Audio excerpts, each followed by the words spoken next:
So the 10 attributes of high performance leaders as recognised by this group, and what Mindshop have done, they've actually developed a leadership diagnostic which is available on our website, so you can go on our website and click onto it. But from running these surveys, what Mindshop have been able to do is diagnose the results over those years, compare them, and they've come up with these 10 areas where these are the attributes of high performing leaders. And as high performing leaders, they've also asked questions through the surveys around that, and now, of course, they actually, every time somebody puts in a leadership diagnostic into the system, what they're doing is compiling the numbers behind it, not so much what people write as their strategies, but just getting a feeling for what are the attributes that are coming out. So that they've got some statistical analysis to look at what's actually going on for leaders, as well as our annual survey. And so results, resilience, strategy, coaching ability, business acumen, self-discipline, communication network, implementation, self-confidence and energy, and values are the 10 attributes that they see are the characteristics of a high-performing, authentic leader. And the 5 2020 leaders opportunities, which have come from some of the research they're doing, one is to help leaders, and it comes back to this thing where it just said a minute ago, 63% of leaders didn't have a clear vision, is to identify the theme.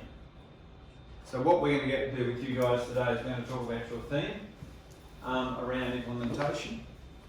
And then the second thing is alignment rather than perfection of leadership attributes.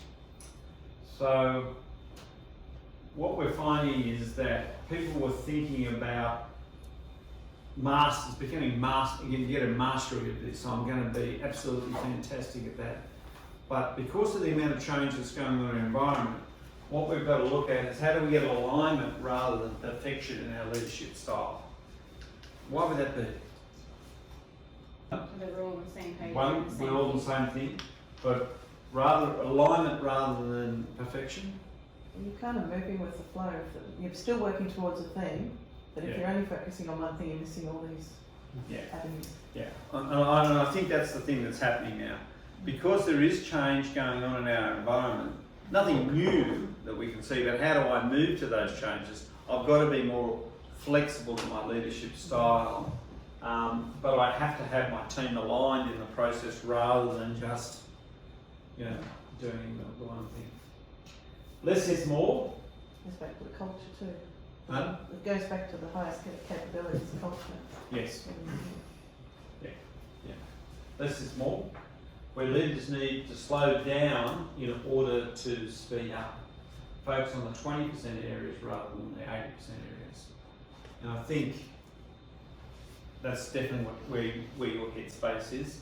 I think that's where your headspace is moving to, and certainly I know Graham is in this headspace, is how do we get a better impact right across the company. And then a laundry list of tasks. So how do we break it down, getting things highly focused? Rather than have this long list of things, trying to get down to the strategic things that need to be done first, and look at productivity rather than being busy. And certainly trying to focus, trying to stop being dragged into every. And the other thing is trying to reduce complexity. How can we simplify things? So, which of the 5 do you need to focus on first as a leader and why?